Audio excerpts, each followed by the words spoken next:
Welcome to the Temimathon, between the walls of Yeshiva Torah Temimah, walls that keep out so much noise, so much impurity, and at the same time walls that retain so much light, so much beauty, the glory of a beis medrash.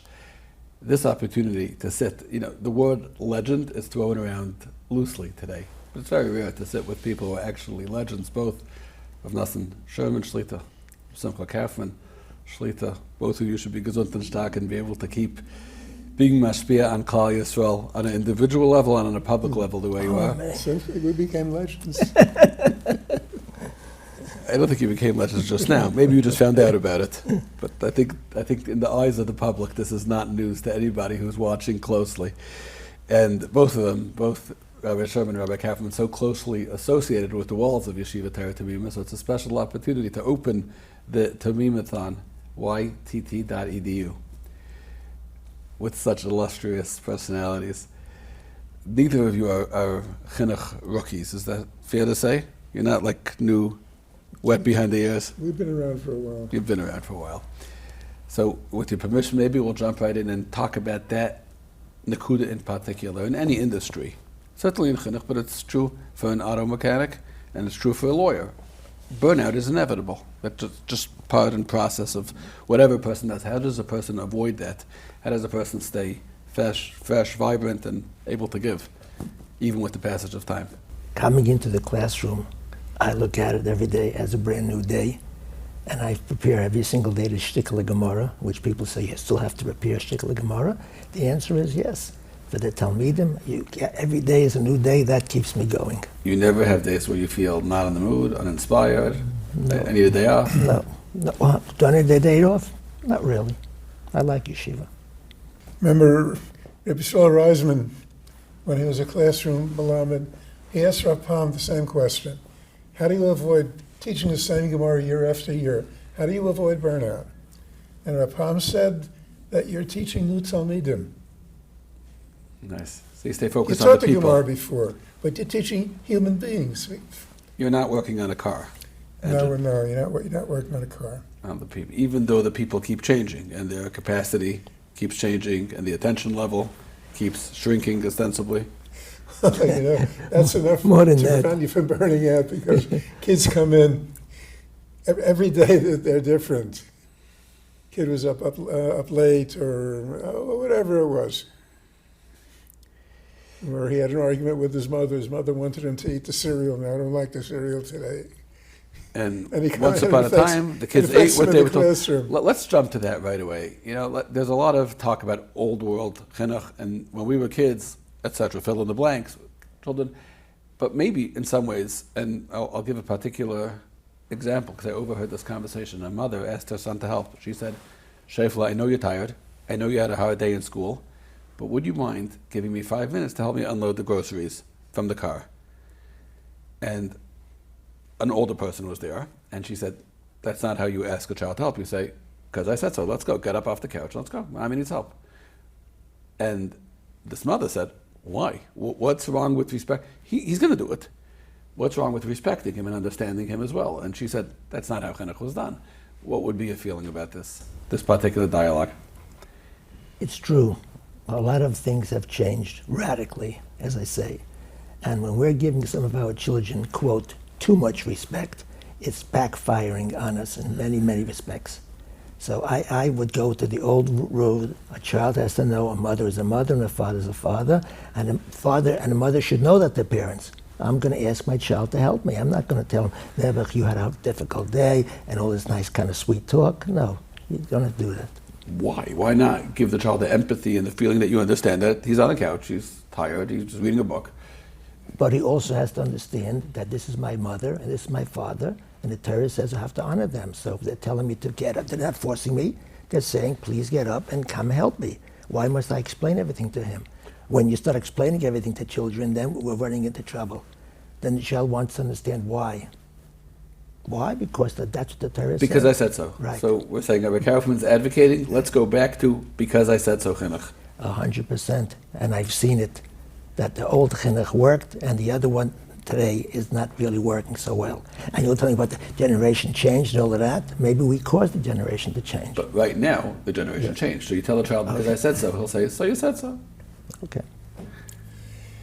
I met an old-time Rebbe maybe 25 years ago. I never met him before. I don't know his name. And he said to me, we both started out in chinuch around the same time. When we started out, the parents were afraid of the Rebbe and the children were afraid of the parents. Today, the Rebbe is afraid of the parents and the parents are afraid of the children. Children have to, it's a new generation, that's true. Baron Leib Steinman always said that the new generation is more delicate and you have to be more loving with them, but at the same time, Reb Simcha is absolutely right. They have to know they have responsibilities. And the psychologists say that when grown people say that when they had discipline as children, they grow up better and they're happier. They're happier people. Sheifele, I know you're tired, but maybe I'm also tired. Maybe you could help me. Doesn't work Again, let me break it down to practical terms. This maybe is a halachic shaila, but let's say my father, soll sein gesund, stood up whenever my grandfather came to the room, like for a Rebbe. I can't say that I do that. And my kids certainly don't do it for me. Is that a terrible thing? Meaning, again, I don't want to go into the halachic ramifications of it for a Pesach, but that's how it was. That means it would be laughable maybe, if had people like, but maybe we should be doing that. Maybe we should be teaching our children to do that. And if so, are you teaching your children in the class that they should be standing up? I certainly am. The first thing I teach in the class when we come to yeshiva is Hilchos Kibbud over aim. And when you tell the children some of these things, they look at me. Stand up for your father? I said, do you ever stand up for your father when he comes in home from work? Do you stand up for your mother when she comes, that she prepared a whole Shabbos, and she comes the first time into the living room or dining room? Do you stand up for her? And they look at you, what? Stand up for a mother or father? I said, try it once. Maybe your mother will faint, but she'll get over it. So again, on a practical level, we should be telling kids, stand up. When I became a Nile in Stony Yeshiva, after 8 years in Torah Temimah, which I still think about lovingly, but in that yeshiva, when I walked into the room, the kids stood up, and it bothered me. I don't relax. I don't relate well to covered. I try to avoid it. So I got them to stop, and it was a mistake. Looking back, it was a mistake.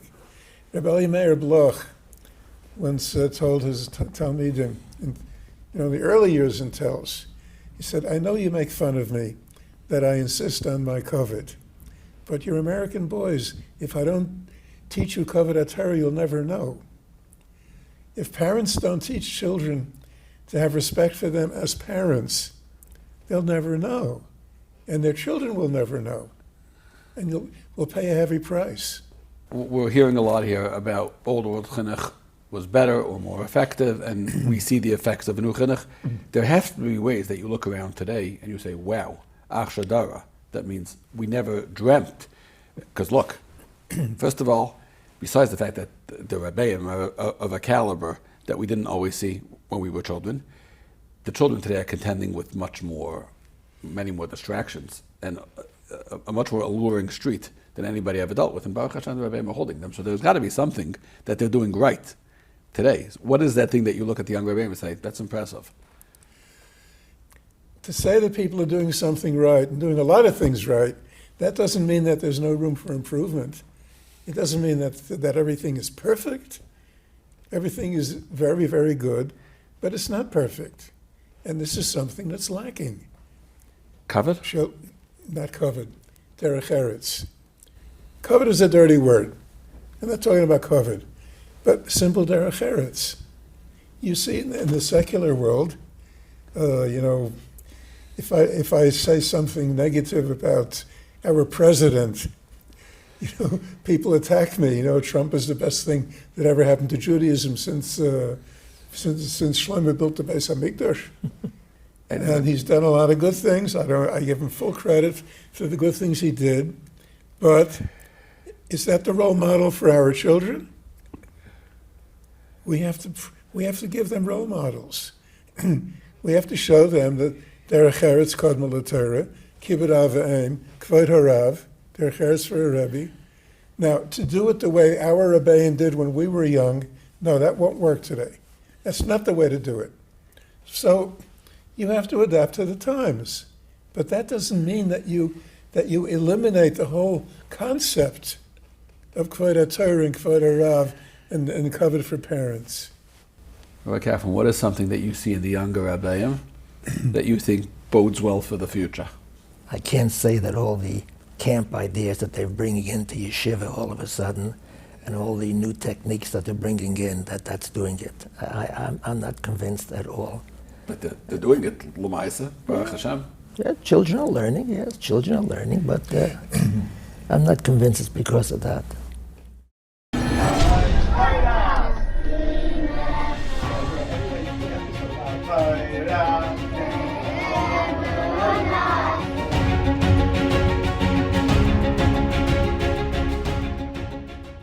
The news of the outside world, the classroom Rebbe should be discussing with them as well, how to deal with news, how to think about news. Is that what you're saying? That means they're hearing it. No, I'm not saying you that. could say leave that out the class. Why are you talking about Trump in the classroom? It's not a political science class. No, I'm not saying that.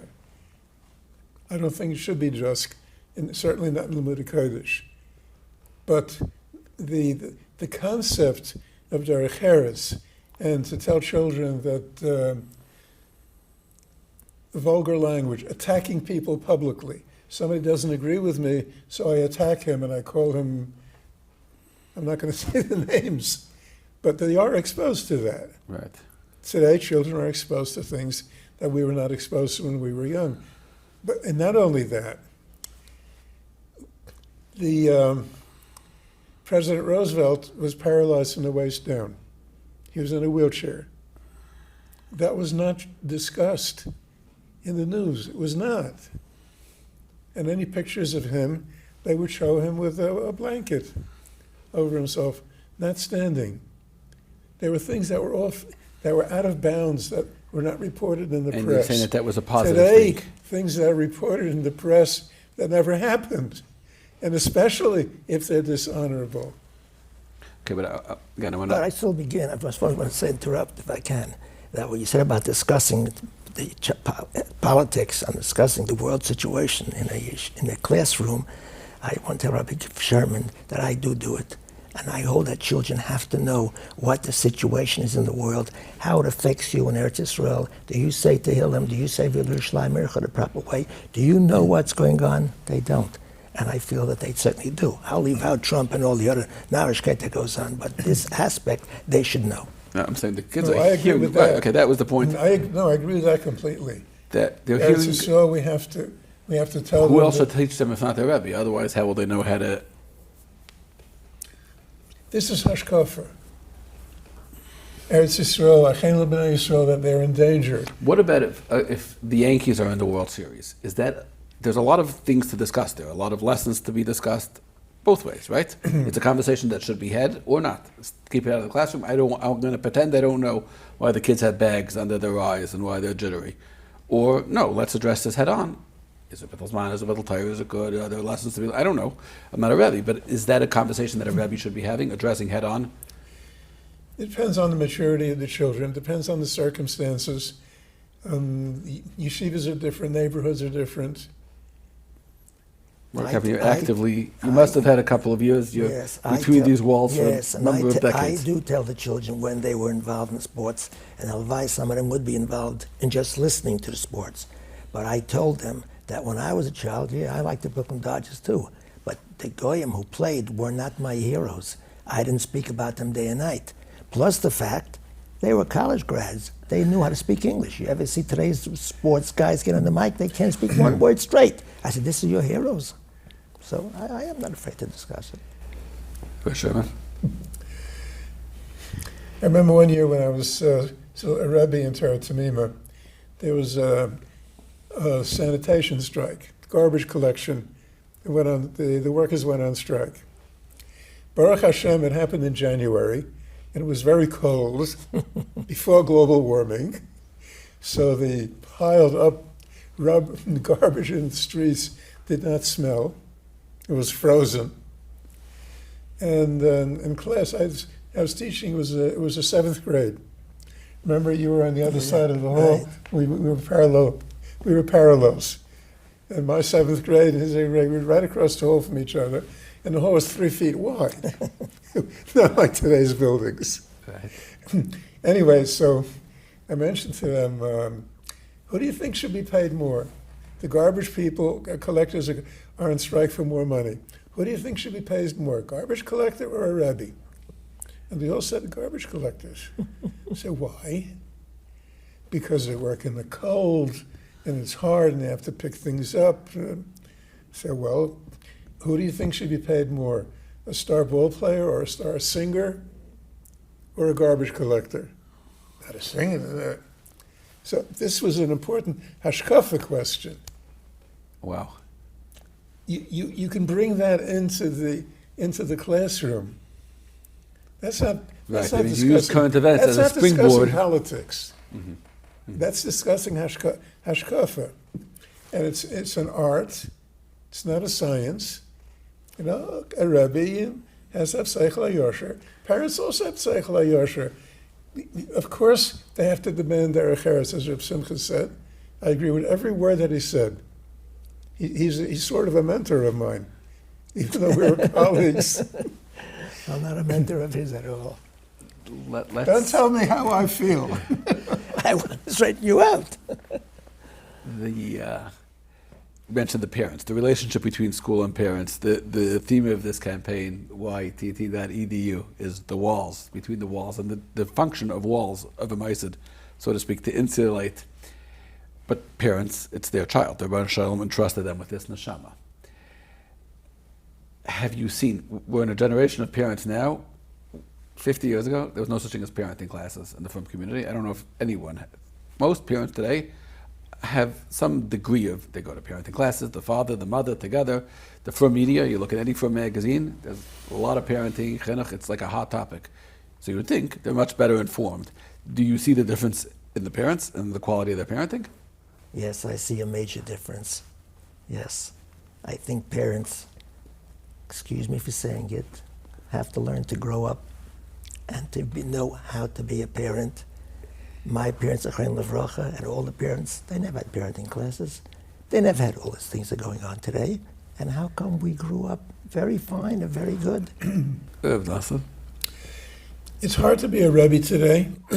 It's hard to be a parent today, because the influence of the common culture, the surrounding society, comes into our homes, and the lack of respect that you have in the outside world permeates our society as well. It's difficult, but it's this quote that I mentioned before, that today parents are afraid of their children. You see that. I mean, I feel bad for the parents who are afraid that if they make a demand on a child, and if they say that now is bedtime, or you have to help me bring in the groceries, that a kid's going to go off the derech. Parents are sincere. They really are sincere about bringing up the children, but they're too afraid. They're too afraid to assert themselves. They know what's right. They grew up with parents because and they're grandparents parenting on the edge of a cliff. That means, with all due respect, 50 years ago, kids didn't just go after derech like this. It wasn't like today. So they understand that the kid's holding a loaded weapon, so to speak, and he could slam the door and he's out. That's my whole point. Parents are afraid. They're afraid to assert themselves. The approach is different today. The approach is more parents 2 generations ago were, in a way, they were aloof from the children, especially the fathers. The mother showed love, and the parent, the father was they're busy. Disciplinarian. You can't do that today. It's a different society. The tactics have to be different. But it's reached an extreme in many families, not all families, maybe not even most families, but certainly in many, many families, that the children are hefker. They're not disciplined at all. We have to remind ourselves that there's 365 lavin in the Torah. The Torah said 365 no. There's a word no. Today, you don't have But a again, word no. it's always a cost-benefit analysis. Okay. And if you're going to push too hard in one area, it's going to give in another. So you we have agree. to- No, we agree with you. Parents want this. We agree with you. There has to be a cost-benefit analysis, but we're saying that it's reached an extreme. The cost-benefit analysis is not correct.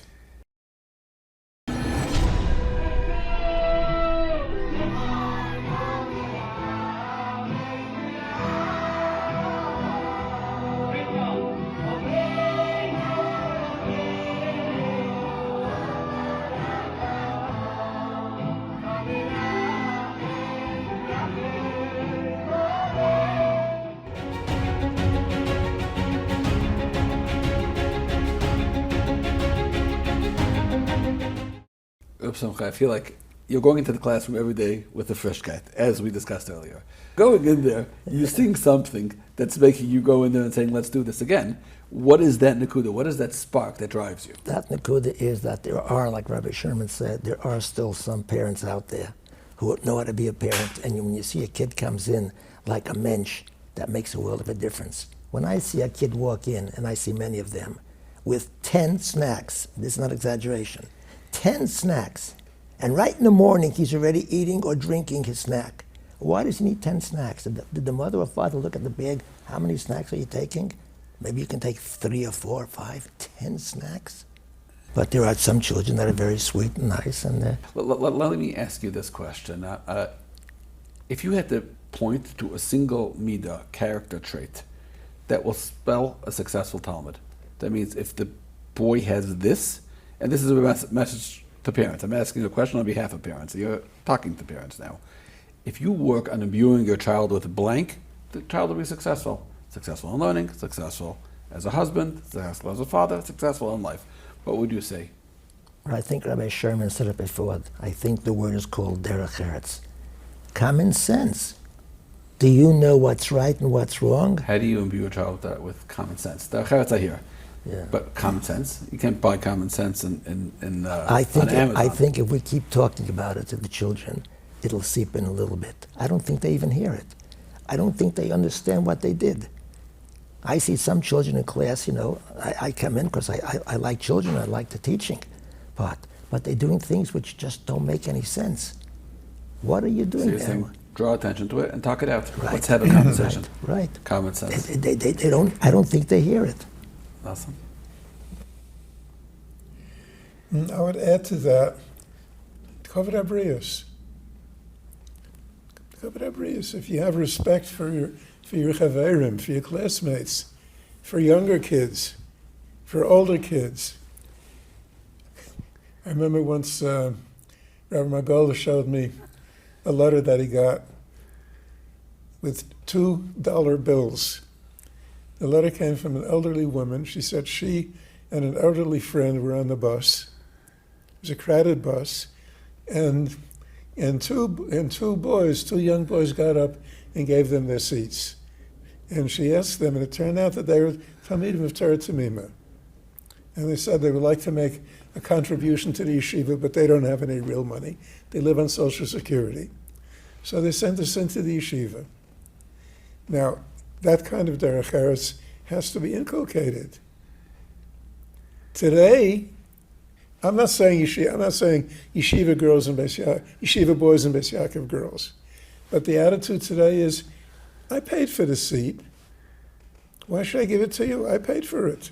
You think that any boys today are going on the bus? I'm just curious. Which bracha do you think is going on the bus today? I think they'll. Maybe his mommy's picking him up, but okay. Well, but I get the point. You're saying kavod habriyos as a rule will spell a successful adult.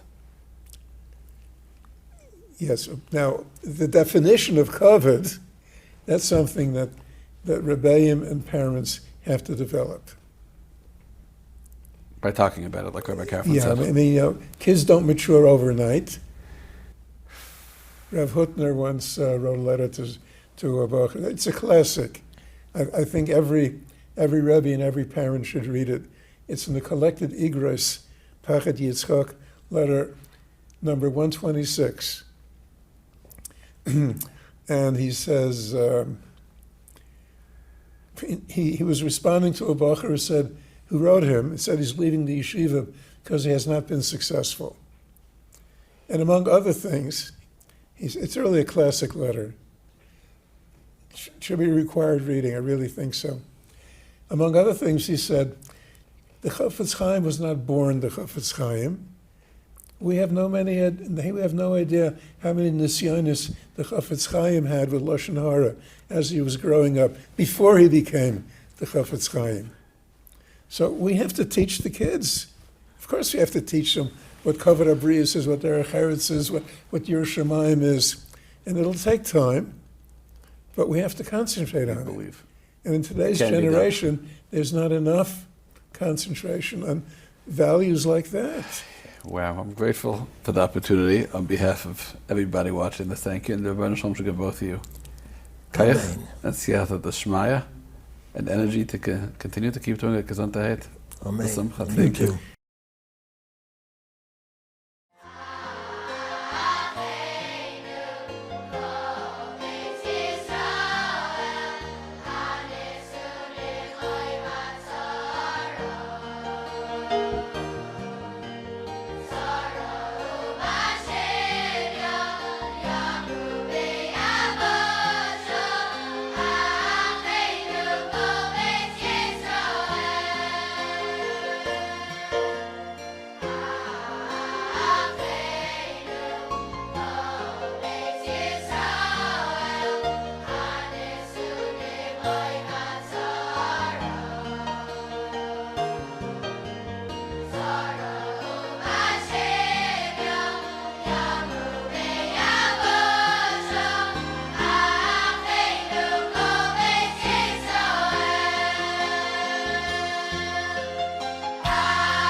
Yeshiva Torah Temimah, between these walls, ytt.edu. It's a schus to encounter the names, the figures, the illustrious personalities that are associated with this magnificent yeshiva. It's a privilege for me, and it's a privilege to be able to have a conversation. Even sichas chulin of talmidei chachamim are worthy of study. Certainly when you talk matters of substance, I'm grateful for this. The theme of this campaign is between these walls. Now, walls can have two functions. They could have several functions. You could have walls that are simply meant to keep everything out.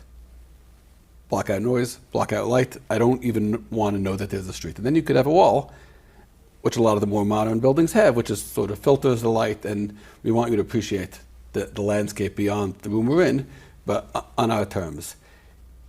Is it fair to say, I'm just going to make a statement, I'm curious what the Rabbanim feel. I'm asking this question befrat in this chabura because I think that both as Shul Rabbanim and as Rabbeim, both of you have had the opportunity to really have opinions on a wide matter of topics that go beyond the taisus that you're teaching, or maybe are an expansion of the taisus that you're teaching. Is it fair to say that the walls, the definition of walls as it pertains to yeshiva has changed from the first type of wall to maybe also having to teach them, that means here's what you're seeing and here's how to understand it? Rosh Hashanah Geldrith. And it's a conversation that the Rav and I have had many times. In fact, before I spoke once at an Aguda convention, Rabbi Geldrith and I were discussing, there was a certain topic that was given, questions Rabbanim get behind closed doors. And the question itself is a question that probably would never have been asked. What questions do you get behind closed doors? Well, there's a reason they're behind closed doors, and there's a reason we have walls.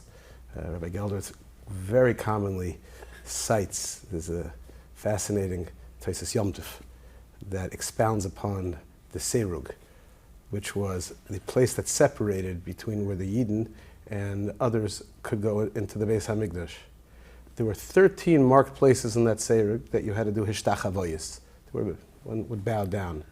The Taisus Yom Tov explains that came because in the time of Antiochus, the Yevonim very much didn't appreciate the musig, the idea of tznius. So they breached the Seireg in those places. Later, the Chashmonoim closed those up, and we commemorated that by saying you have to be mishtachava there. Now those are walls of tznius, but all walls and all tznius is there to protect. So I don't know how and what walls that we're going to be speaking about. But I think that the idea that a yeshiva has to not only be a safe haven, but it has to teach us that our homes have to be a safe haven, and we have to have virtual walls to teach our talmidim to walk around with constantly. That whatever happens, not behind our closed doors, but what happens in the great wide open, we might need to know what's going on, but we only need to know what's going on to know where and when and what we should be included with and what we should avoid. That means there's a hanacha that the Bachar we're teaching today are up to date on what's going on, so to speak. So then you have to address that and be equipped to address that because they have these questions? We have to address it or know when not to address it. Sometimes they need to be addressed. When a tragedy happens in Klal Yisrael and a few days later we've moved on, a Rebbe has to address that. When something happens in politics that they know already about beforehand, why does a Rebbe have to address that necessarily? Sometimes he does, sometimes he doesn't, but generally a Rebbe's job is to teach the talmidim that right now we're enclosed, and what we're going to do is nitzchiistic, is going to be, hopefully perpetual, and we're going to perpetuate it. And why do we have to waste our time with it? See, a Rebbe's shir room is a great podium to teach talmidim what they can use with skills for the rest of their lives. It's not a podcast. It's not where, my Rebbe said this and my Rebbe said that. It's not a podcast. It's not for rants. It's for chinuch. So if something would happen in the outside world that needs to be taught. I didn't want to jump here so fast, but we're living in a world where the fact is many Gedolei Rosh Yeshivas are associated with positions on it became a podcast, so to speak, world that a lot of us can look at a sukkah decoration and tell you what every person there holds on whatever the topic of the day is. right? There's a lot of hak in the world. I don't know if that's what every movies in person the world. holds. It's what we decided every person holds from Sure. from sometimes sound bites and many times inaccurate Depending on sound who- bites. and who So is maybe the- it's a Rebbe's job to teach them not to be paying attention to that. I'm hearing in Rabbi Geldwith's sigh, I'm hearing a lot already. Yes. I would love to hear the sigh articulated. I think that there are two kinds of yeshivas, of course. If it's a yeshiva where the boys live in the yeshiva, it's a dormitory yeshiva, and you're an out-of-town yeshiva, you can create for yourself the presumption that these walls insulate the talmid from the outside world to whatever degree the school sees fit in accordance with the parents who sent them to that school, because it's practical and realistic.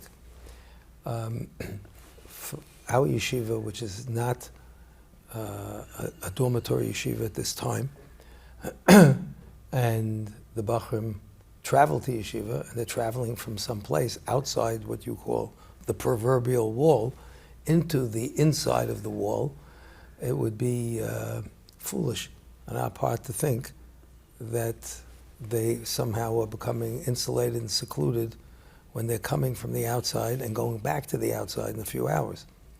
So then the job becomes, how can we, within these confines and these walls, give them the proper defense systems against what's outside,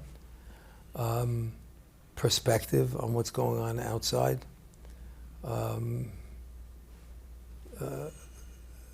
and just help them live on both sides of the wall, which is the reality. It's not the way it should be or not should be, it's the way it is. You have to know what your matzav is. So we should take advantage of the fact that once you're in this, and I would call it, it's really a transient cocoon. For these few hours, you're in this place, and here you could feel you're in a Makam Torah, and Torah rules, and take with you going outside. But I don't think we can assume that they're not going back outside. And therefore that calls for extra vigilance.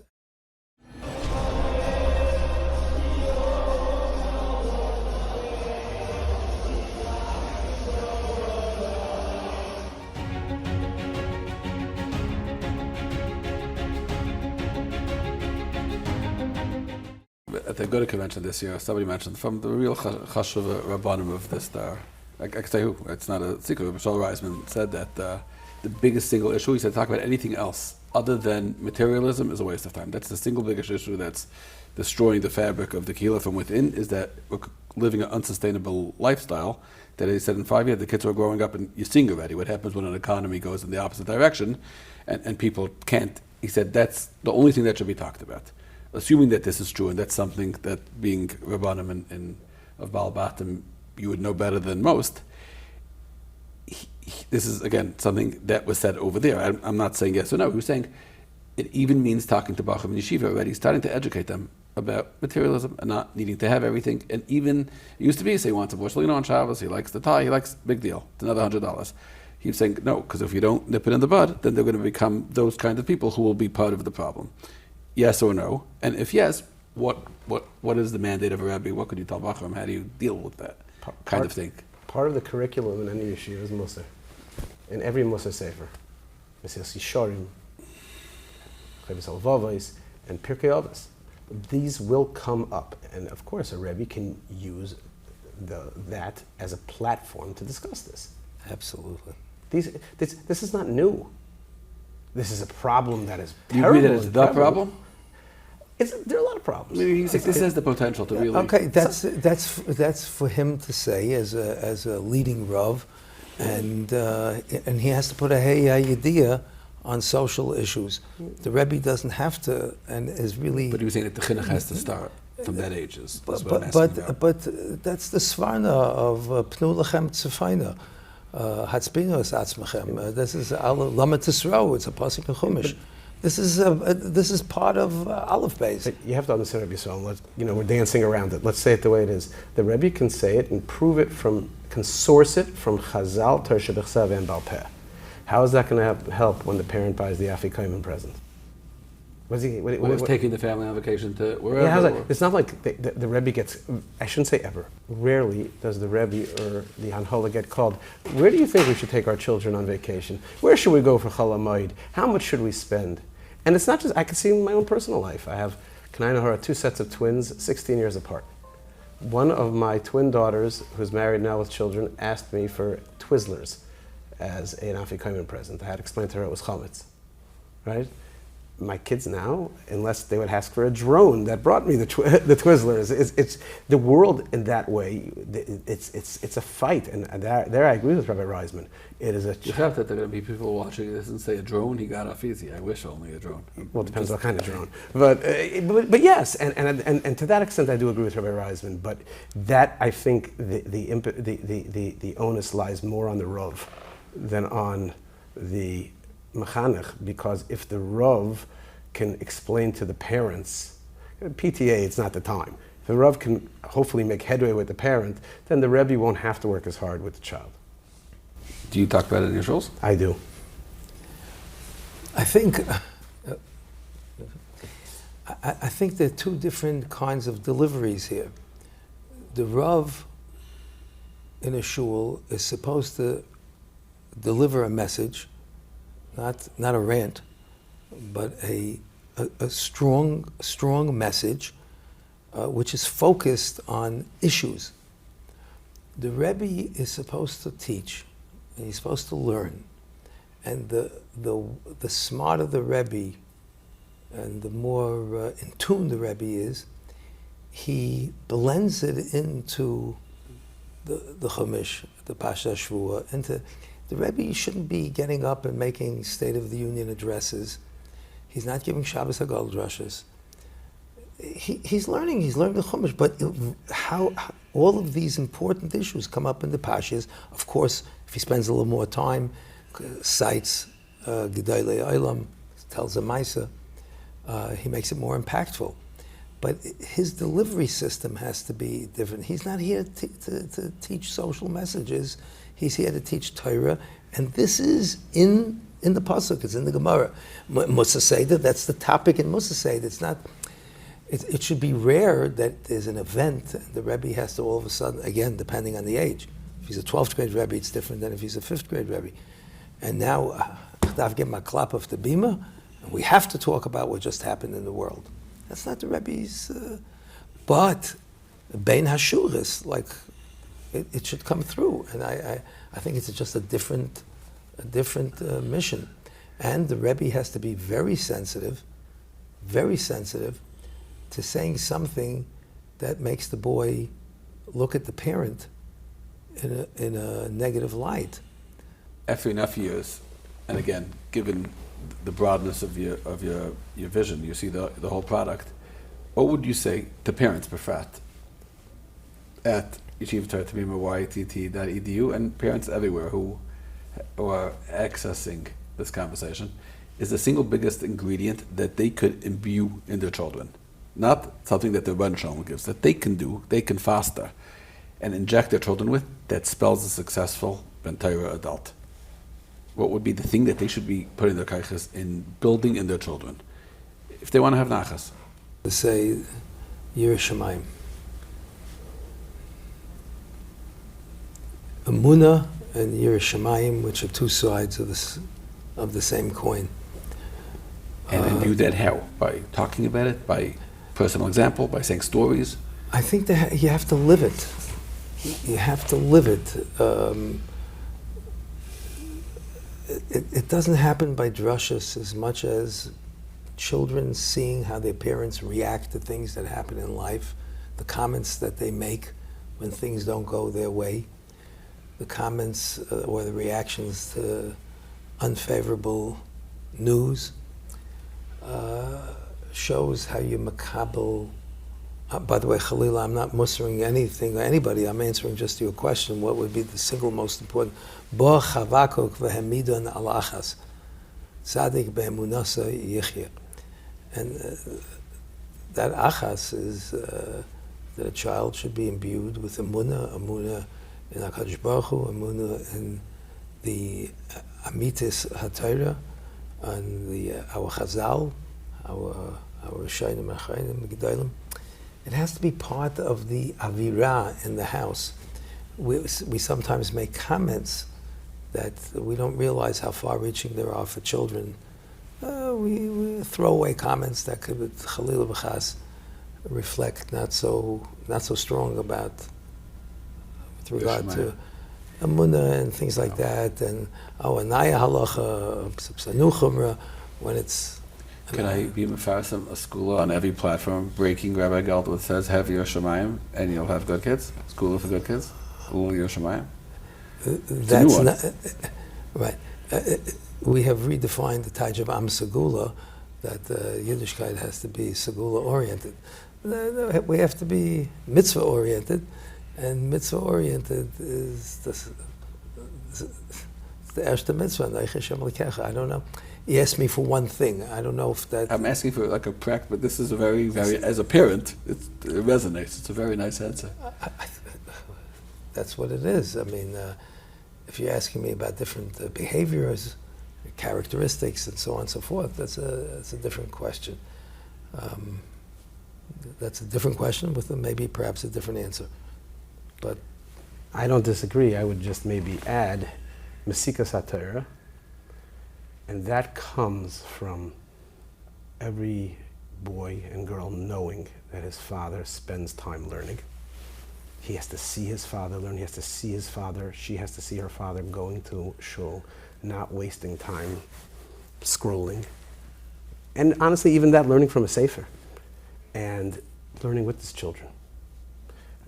The yeshiva is a shomer, especially as ours is not, as of now, a dormitory yeshiva. And the Pekadon goes back to its Bailim every evening. And we hope that the Bailim has his dinim the same way the shomer has his dinim, and we get the Pekadon back in the morning. And the way to do that is, your son comes home from yeshiva. What'd you learn today? Know a little bit the sugya. Handle with him the sugya. Show that, hey, this is really, it's really true. It's all about the Torah. When a boy or an adult male sees his father orangutan in learning, it gives him tremendous respect for Limud HaTorah and gives him the impetus to want to learn well in yeshiva. If I could back up Rabbi Posey's comment, even though I gave a different answer, but his answer is very, very significant. A father once asked the brisker Rav, how could I be matzliach with my child? So he said, your child will do exactly as you do. If you tell him to go learn, he'll tell his child to go learn. But if you learn, he will learn. And if I can back up Rabbi Geldrith's answer to Brisker Rav, when he was asked how he was so successful in bringing up his children, he said, it's the tears I cry in my pillow for Yireh Shamayim. 33 Rebbeim coming out in favor of Torah and Yireh Shamayim. A new, potent mix. New? Guarantees you good kids. New? Yeah? Torah and Yireh Shamayim. Why do you think that, Edu? Thank you for this, Chas.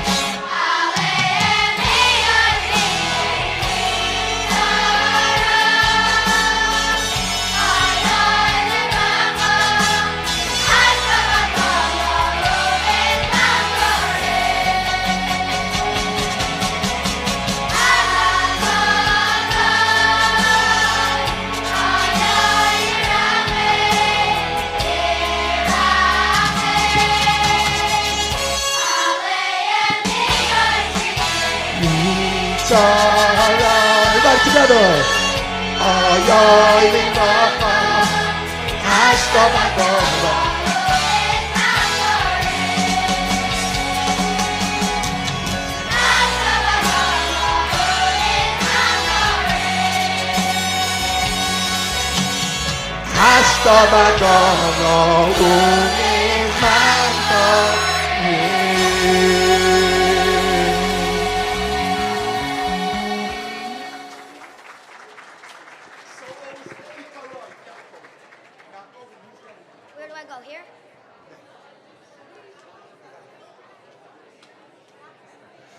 And now for the theme of the night, Ki Karaiv.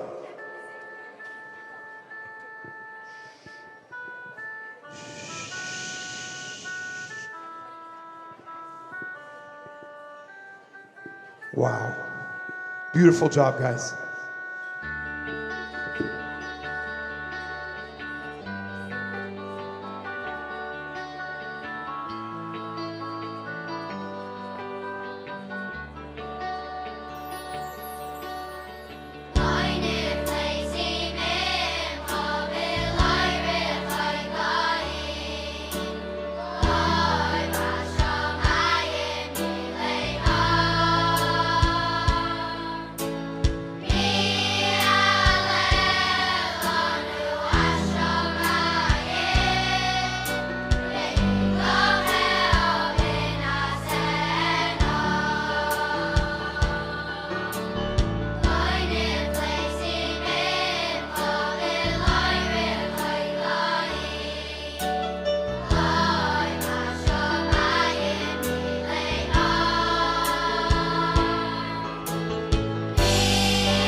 Oy,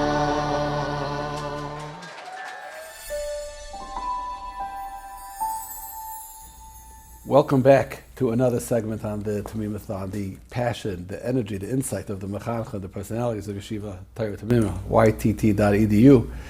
Joining us now, Rabbi Amo Kasus, Rabbi Elio Kaufman, both of you familiar not just from the Yeshiva Torah Temimah stage, but at this point from the Klal Yisrael stage. Voices who are, people look to you, to each of you, like I said, as exemplars of what you do, not just during the school year, but also each of you respectively in Camp Romu and Camp Pagoda and the summers. So you're up there. It's for me a very special privilege to have the opportunity. And with your permission, maybe we'll jump right into that Camp Yeshiva interface, if that's okay. It's coming up. So 3 weeks from today. 3 weeks from today. Wow. Somebody said, a smart person, a Talmud Chacham said that today the camps have become more like yeshivas, and the yeshivas have become more like camps. So my question for both of you is, A, do you agree with that statement? And B is, if you do, is that a positive thing or not? I definitely don't agree with that statement. Meaning, Baruch Hashem, I'm wearing two hats. But the set of expectations and desire to achieve in a yeshiva versus a camp is a whole different mindset. I think that it could be that that statement was said because some yeshivas have let go. Perhaps they're not sure how to mechanech and how to lead and how to manage and how to motivate and how to infuse talmidim to do what they're supposed to do. Mamela, there's fun and there's geschmack, which is wonderful. It's very important to make children should want to go to yeshiva to learn. They should love yeshiva. But you can't lose focus on the achrayas of being mechanech the children, their curriculum, and the middos, and understanding the development and age. The value of a Rebbe, having a Rebbe and a Rebbe doing what he's supposed to do properly is a avodah rabbah, and the manal has to make sure that's happening throughout the ma'aseh. In a camp, yes, a camp is loosey-goosey, it's fun, but we don't want to say that a yeshiva has become camp, where it's Maybe I didn't do a good job of qualifying it. I was just presenting it. I was curious, and I appreciate very much your initial reaction. I think what he meant that the camps have certainly moved in a direction of more learning. That means I went to camp my whole life. We learned for 20 minutes a day, and nobody complained. Everything was fine. But over the years, I guess it became more of, you have to introduce more formal learning, because there was a lot of learning going on in camp always, but you didn't realize you were learning. More institutionalized learning, and maybe the yeshivas became camp. Maybe it's a positive thing in the sense that Rebbeim are a lot more close to, in the sense of counselor. You're much more likely to see a Rebbe playing ball with his class today, a third grade Rebbe, let's say, than when we were children. That didn't really happen. It wasn't that negaya. Although it would have been funny to have a Rebbe play ball, it wasn't that realistic. I think that's what he meant. That means there's a certain, we're talking about walls. The theme of this conversation is between these walls. There was a certain wall that came down. Maybe that's what he said. I'd love to hear your take on. I think that was what was meant by that. I know what you're referring to, and I know where that came from. And what that means is that, and let's be honest, today's yeshiva world, people are very, very into it being fun and exciting, and the kids have to love coming, but it's dangerous if you don't really know what you're doing, because you will bring down the Ramah of Torah to become another part of this fun. And Torah is Kaddish, it's untouchable, and it has to remain that way. You have to really, really know what you're doing when you want to bring all that fun and excitement into your yeshiva. And like you said, the Rabbeim are going to play ball.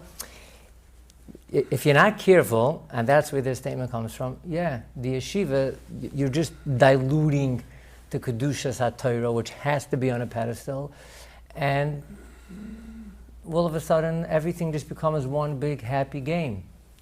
And that's where it's coming from when the camps begin to do this, and they're making the Torah very exciting, which is good, and it's good, it's all good.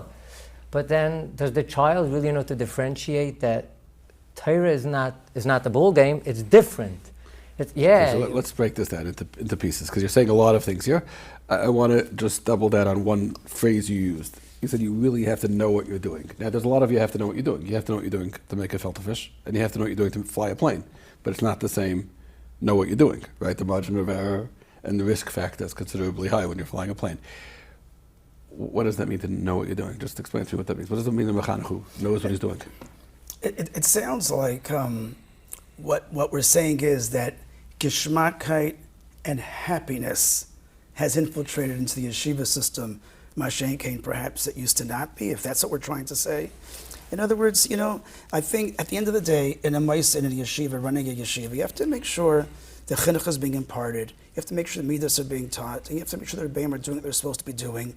So that's when you say you have to know what you're doing. I think that's what really all means to say.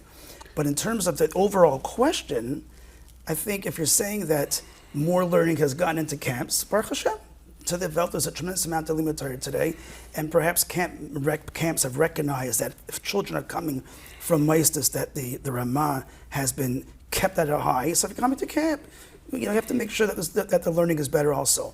The other way, going into yeshivas, I don't want to say the wrong thing that it used to be. Was it at once upon a time that maybe per capita there were more older rebbeim and there were younger rebbeim, and now today perhaps there's more younger rebbeim? Just the youth, or it's more? I have a question. Let me make it personal. With Rosh Hashanah, we learned by the same great Rosh Hashiva, Matel Weinberg. Did you ever in your life have a kumzus with a Matel Weinberg? Did I ever have a kumzus with a Matel Weinberg? No. You ever sit in the circle and sing with him? No. Right. No. And most Rosh Yeshivas on that level, meaning real elite Rosh Yeshiva, probably did. Hanukkah, other times are sitting with the talmidim. Is that a fair statement? So something shifted. Either the world shifted, the viewpoint of mechanchim shifted, the needs of the dar shifted, all three. I don't know. That's what we're trying to figure out here. Well, I think we went through. That's what I mean by camp culture. I think so we went through a takufa, whatever it's 10, 15 years ago. Everyone worried about today's child, because of all the different crises that were coming around, whether the off the derech and all those different things that were going around, the labeling and the mental health now. So in Mela, everyone was concerned to make sure that we don't lose a child and we're giving enough love and all that whole situation. So it could be that in our desire to make sure that chas v'shalom we don't hurt and we don't lose a child, so you have to bring in more smiley, happy. Mamela camp has come into yeshiva, perhaps. Make yeshiva a little bit more enjoyable, make sure the rebbeim are more understanding of what the nuances, what children are going through in their own personal lives. Kids are coming into yeshiva today carrying a bigger pickle than they used to. And I think it's in that zone of what I think where the question came from. I just want to maybe clarify. A yeshiva needs electricity. That's what it needs. It needs like a buzz. It has to be. There's so much going on in today's world. That's where this came from. So yes, and I'm very passionate about this, yeshiva has to have certain electricity. There has to be something going on constantly that the kids are, what's coming next? That's not fun. There's a big difference. You have to be smart to know what's called electricity, wow, and what's called fun. And sometimes Rabbeim say, Rabbi Kaufman, why can't you bring in this thing to do in the yeshiva? The kids would love it. I said, because that's fun. And we're yeshiva, we're not camp. How do you know what's fun? What quantifies or qualifies or gives you that? I'm not asking chas v'shalom, I'm not saying differently, because I believe that you are authorized to qualify, but what would make somebody, is it Shivush Chachamim? Is there a class you take? Is there someone you ask? How do you know what's fun and what's silly and what's real and what's inspiring? How do we know? So you said a very big word. What's inspiring? Can I ask you a question? If a juggler comes down to yeshiva, did anyone get inspired? No. Did they have a great time? Yes. But if that's the way you're getting your kid to be electrified about his yeshiva, he's not electrified about yeshiva, he's electrified about jugglers. You didn't electrify him about learning Torah. So it has to be something built into he has to be juggling names of Masechtas in order for it to be... It has to be something within the miskeres of learning, within the chinuch of the yeshiva, not just, Not just the fact that the room was full and there was laughter. That doesn't right, justify. There was laughter and there was fun. And everyone had a great time. An exciting trip and it was so much fun. Okay. Whereas in camp, that would be fine. You're saying that's a lechatchila in camp that you gave them a great day. I sure hope so. Okay, here. So you say camp is, so to speak, fun l'shem fun, because they need to air out, and yeshiva is fun as a means of educating. Yeah. Agree? Disagree? Yeah. Very Whose much camp so. is more fun? From Rome and Aguda, which camp is more fun? Oh, well now, how many hours do you have? I mean, I'm not even sure what the question is, but it's okay. No, because you both, I would want to go to both, actually, from looking at you now. You both look very confident. It's hard for me to see who really... I love coming. It's a shame I come to work, so I only cross Elio's path, very little. He's in the elementary, I'm in the high school, but I very much enjoy talking to him because can I not? Beautiful. What you're saying right now is how he runs For his. me, it's a big schus. I get the senior head counselor, 2 flights down.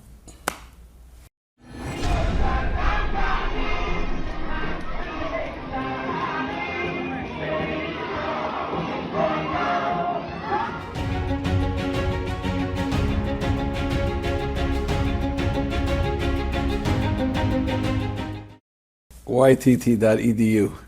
Walls that produce this kind of ayin teva as well. You can imagine it filters down to the talmidim. We're talking about a certain breakdown of boundaries. A lot of it driven by society. You said actually that the kids today are carrying a bigger pakala than ever before, which is interesting. You could say that our parents' generation post-Holocaust was carrying a different kind of pakala that maybe was more significant. I don't know, but you see that the breakdown in boundaries applies not just seasonally, but even really in every facet of Jewish life. Somebody was mentioning, a very insightful friend of Mechanech himself was saying today, used to eat chalent on Shabbos, and now it's just available in most fast food places 6 days a week. And the better Pesach programs will give you pizza every day of Pesach on demand. You won't even know that it's not. That means the kids are being raised with a certain lack of clarity. The Jewish calendar used to mean something, even in terms of its cuisine, right? In every community in its own way. But not only, but also there were moods. That means I think all of us could remember our parents' expressions in the 9 days. And we're not talking about regular people, even with kids. And it's just not like that because people need to be happy. How's that affecting the kids? That means that nothing is black and white anymore. If the premise is true, that there's a certain collapse in the boundaries that with which a generation ago raised their children, that the kids had a very clear sense of what was appropriate, what certain things around Purim you can get away with, you couldn't get away with them. There were certain foods that you only ate, the mashal that this Mechanech gave, that it used to be when it was Shabbos or Chodesh, people had the minute that you had an extra kugel, because today's Shabbos or Chodesh. And the kids, they probably don't even realize that another Sefer Torah was taken out or taken in. The whole thing doesn't register. So much going on and so much information coming in and coming out. If this is true, then how are you, so to speak, fighting back? What are you doing? What are you investing the talmidim with so they have the tools to be healthy, productive, erliche, Yiddish fathers and husbands? I would just say, be Yiddish. Try to be as Yiddish as you can. Think through it bothers me that a boy doesn't, you ask him, what's today's date? And he'll say, what do you mean? It's June 10th, the charity campaign. You're Jewish? You're Yid? Today's not June 10th. Tell me the Hebrew date. The sprach, the way we speak at home, if it could be more Yiddish, it will make a huge difference. I'm very into yeshiva. I always tell them, I don't want to know the English date. When's your bar mitzvah? May 26th. No, it's not. It's Yud Zayin Sivan. Can you imagine if the parents at home would say, you're turning bar mitzvah on Yud Zayin Sivan? They wouldn't be busy. May 26th is your bar mitzvah. He would think differently. He would know Shabbos is coming, Rosh Chodesh is coming, Sukkot is coming. So you're saying that the onus is squarely back on the parents, and it's not that hard. We try it. We're trying more and more in yeshiva to do this. Just talk as if you're in a different world, as if we're in our own bubble, so to say. Not so busy, and the more you talk this bubble, the more they buy into this. Okay, I'm in a different place. And you're saying that. You see that you could be effective that way. Yeah, I mean, I've seen that, just from this little nuance. I'm just using of the date. I see it makes a difference. From the minute a Rebbe comes into a classroom where he's writing on the blackboard, where he's writing on the whiteboard, from the date to whatever the Avira is going on the Yiddish calendar, of course, that's the Rebbe's achrayas to keep us plugged into, Shabbos is coming, Shabbos was. Yom Tov is coming, what was? Shavuos is just over. What was the takeaway from Shavuos? It's not important how many cheesecakes you just had. Well, Maisa, where were you? What did you learn that night? So the Rebbe has to be very plugged in to what the calendar is asking of us. Avad to the home has to also. Parents have to we want to segue now. I went to shul this morning. And I was like, I couldn't believe it. The shul was so empty. And I said to myself, wow, I guess everyone's still in the country. It's fine. Chas v'shalom. It's very nice we went to the country. We all own homes, and they should use their homes. But I'm wondering... That's a great example of that lack of again, it's not a boundary breaking. You're allowed to go to the country. It's beautiful. Right. But the country when we were kids was the summer. It's a mindset now. Right. But if you're in the country, so there's a country mindset. Right. So then now we're a whole year. Now it's 12 months a year's country, back, right? You want to make sure that the taitzah of the of Kabbalah Torah, Matan Torah, you have to walk out with that tam. I'm not saying you can't have it in the country. Don't please, chas v'shalom. I'm not saying that everyone deserves to use their summer homes. But Lamaisa, so now the Rebbe should be the morning after. Lamaisa, it's a late start. It's Isru Chag. Lamaisa Chevra. So how was Yom Tov? What do we take away? So that's a very important, and it really, that's the yeshiva's achrayus. I mean, the home makes it a little harder. They were just in the country, so I don't know what's going on. How does that work? The parent yeshiva relationship, so to speak, or power struggle, if we're going to be direct, when a parent says, I know what my kid needs. That means my kid needs to be in the country, or whatever the situation is. You have to be careful. And the school says, we have rules. Yeah, you have rules, but it's my child. Hashem gave me this child, and I know what he needs. So you have to be careful. It's like in a home, mommy and tati, mommy and abba. You always want to make sure there's one voice. You never want to confuse the child. And that's a different discussion. But over here, the yeshiva and the home, the yeshiva has to use pichos. You have to be smart. Because Lamais, you have to know your constituents. You have to know what's going on. You can't come out now and go bang. Take a survey. How many people went to the country? You went to the country. You can't do that. It would be very just counterproductive. You got to be classy and chashiv. Understand your constituents, the numbers, maybe some classes more than others, and you mechanech with chachma and sensitivity and being careful. It's not about banging anybody. We're not here to judge. We don't know the whole picture. So it's not a one-size-fits-all answer. So you're saying that a school does have to recognize that you don't know the whole picture, and parents sometimes have. Yeah. But a parent could also manipulate and use that, so to speak, that blind spot and say, you don't know everything. You don't know the whole situation. So you know what I say? When that happens, and I see this all the time in many different matzavim, the proof will be in that pudding. Because down the road, if you manipulated and you maneuvered with chachma, you're just shortchanging yourself. And you don't want to say later on, I told you so. But sometimes we privately say, I told you so. So you hope that whatever, you try to be mechanech children and mechanech families and bridge it together. With respect and positivity. Yeah, have to be careful. And just remember, we all have negiyas, right? Do you know any parents who could honestly say, I don't have any negiyas, I don't have any negiyas? But then the school also has negiyas. That's with true. all due respect. They want to have everyone in the class. They don't want to have empty classes and have the That's true. So then once you... But we have to respect that, and we really have to respect, the yeshiva has my child's best interest in mind.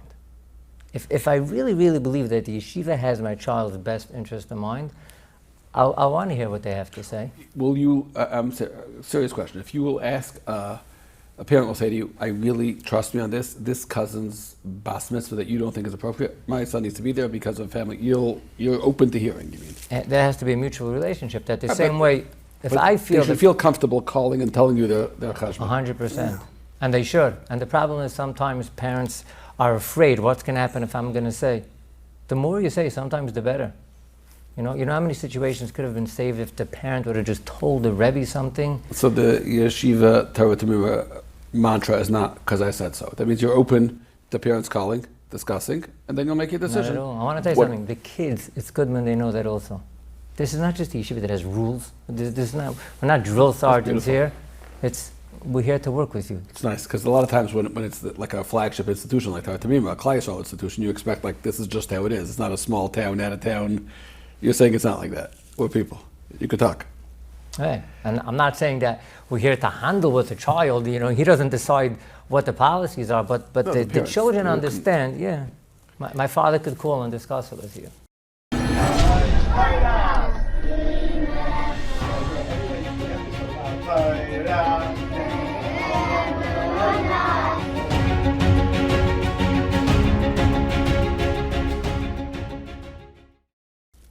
We're winding down already. I want to ask a camp question that I don't know if I've ever heard it discussed, but it's come up. A lot of the camps, I don't know your camps. The applications will say like, who do you want to be with? Bunk request is normal. Lately, they'll also write, is there any kids you don't want to be with? Now, doesn't that foster, so to speak, bad middos? Or exclusivity or elitism in a child when the parents call an 11-year-old boy and say, okay, who don't you want to be with? Him. Now, I understand on a practical level, but I'm curious from a chinuch point of view, what does that do to a kid when he's busy playing, can't be with him? What about, you could be with him? Well, that's a very private question. When that is put on a questionnaire and the person who answers it, it should be for one set of eyes, whoever's in charge of the registrar. Now, that person who's in charge has to be a smart person, because sometimes you have to make a call on the side and say, find out what's shut in that. Sometimes you might find out that, it wasn't a fair request, or you might find out that it doesn't work. It doesn't work. So in a bunk setting, you're helping everybody. You're helping the child. You're actually going to help the other child. You're helping the whole bunk. It's information to create a hatzlacha summer. You're right. If that would become public knowledge, it'd be horrible. I think that goes on in our camp. Are you saying that someone should ask his child, who don't you want to be with? No, not the child. Camps do that, though. No. The child? So wait, no. Whoa. I think parents ask the child. No. The questionnaire will say, who would you like to be with? Is there someone who you do not want your child to be with? Now, I would imagine a parent does not go and say, Yankee, so who do you want to be with? Okay, that's it. Who do you not want? That would be horrible. As a parent, I for sure would ask, it's my daughter, not my son, are there any people you'd have a hard time being with? For sure I would ask her. No, but meaning, I think the question's being geared towards, the parent knows already. And there's just been a little bit of beef. Parents who are attuned have a sense already of... Right. Now, if you're asking the child, that's a little ugly. I would hope that's not what's happening. I think it's talking for that isolated case where you know that Shlomi and Duvi have a hard time, whatever it is. Okay, it's important information, but I would hope that we're not making... I don't even know why it has to be there, as opposed to if your child happens to be... You don't have it on your question? No. Wow. And if a child happens to be talking at home and saying how I'm so worried I'm going to be with this boy and I had such a rough time with him last summer. Okay, so you'll call the camp and say he had a rough time with him. Why do we have to pose a question to people of who don't you want to be with? I don't think it's say who don't. I think it's more like, is there a problem? And is there a red flag that we should know about? When you're making a bunk and creating an aura of hatzlacha and good, I think it's more of a technical question, and it's not so much. I don't even know about it. I'll never know about it. I don't want to know about it. You're talking about something that's a very private matter. It should be held. It's like asking, by the way, we became very aggressive over 10, 12 years ago. Don't be afraid to tell us if your children are medicated and what they're on. We want to help you facilitate that. Have you found that parents are forthcoming with that? Oh my goodness, are they forthcoming? How did they come? Well, 1 second. Sorry, I never heard about this thing before. I'm just, why all of a sudden do we have to make sure that everything is so perfect for my child? It used to be I sent him to camp. These are the boys I want to be in his bunk. Now, 1 second. This and this not, because this might bother. There's kids who are bullied. Let's say bully. But if there's a private thing, why can't you just call ahead? Because it's more common that kids have difficult relationships for bullying type of situations, and I can't be with that kid. It'll ruin my summer. And is it that common? I'm not a chinuch. Is it so common that children have problems with other children? You're going to say goodbye now to Mirza Hashem to 5th grade, 6th grade. Bye, boys. Hatzlacha. We'll have a great summer. And they're all going to say again. And you're saying to yourself, okay, because you know what's going on in that classroom. And now they're going to be in a bunk, and an 18-year-old guy is in charge of them. You say, whoa, how's that going to work? He's not 18 yet. He's 16 and a half. Yeah. It's yichidim. It's not, I wouldn't say okay, so right. So I'm just making sure it's yichidim. No, it's not like now everyone has a list. This yes and this no. I don't think that's what he's saying. I don't think that can't be that. Got nervous for a minute. It's beautiful to see how seriously you take this. Really, both of you. It's very nice. It's a nice statement on the school. You know what it is? You make a class, you make a bunk. You want to take care of the kids. You want them to have a good time. You want to really care about them. I really mean that. There's a lot of different pieces. But just saying, in Yeshiva, we work so hard on this, especially this year, how to literally train, and Rabbeim have done this recess time. They go down with the class, They train them how to play together. What do you do when he says this comment? How do you handle when he skills, how do you gorgeous. handle when he runs away from the game? No, you don't comment him when he comes Gorgeous. back to the class. And they play up on it. We train them how to get along with people who are not your type. Well, maybe they want to do that with adults also. I just did an interview this morning. A boy wants to come into the school, and this came up. I happen to have known this. I asked the parents, kind of the boy has a little social skill issue. It's not a red flag. It's called it's a discussion piece. It's time to talk about and to show that we know and I know. Let's now work together. That's That's amazing. great. YTT.edu. Let's end off with this question. We are out of time. I would imagine that there's a certain type of boy who's very successful in school and another type of boy who's very successful in camp. Probably, pashtus is that it's different skill set. One probably more intellectual academic, one more athletic, let's say. Is there a single midah, personality trait that you've seen that will, if your child has this, they will be successful in school and in camp? They will be best in bunk, best in class, they'll be whatever that thing is, they'll be a mutzlach, boy or girl, in school and in camp. What would that be? That means you're talking to parents now. You want your kid to be a superstar in school and in camp. Really, it's impossible because it's one or the other. And you're saying it's not impossible. Go. What's your answer? I would say teach the children to be empathetic and to tolerate everyone. Try your best to respect and like everyone.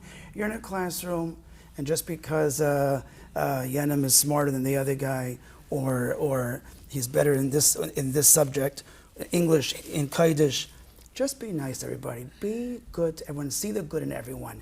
That's going to work in a classroom. It's going to work in a bunk. If you teach people, teach the kids, just be good and see the good in everybody.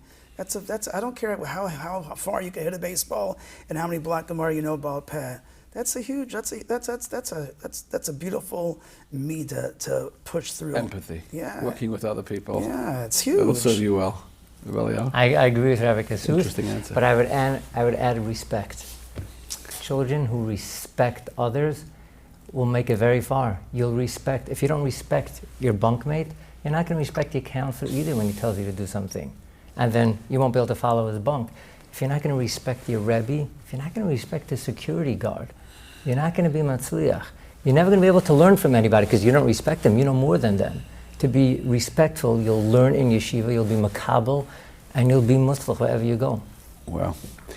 Thank you for your time. Thank you for your insights. And like I said, it's a big privilege for me. Thank you.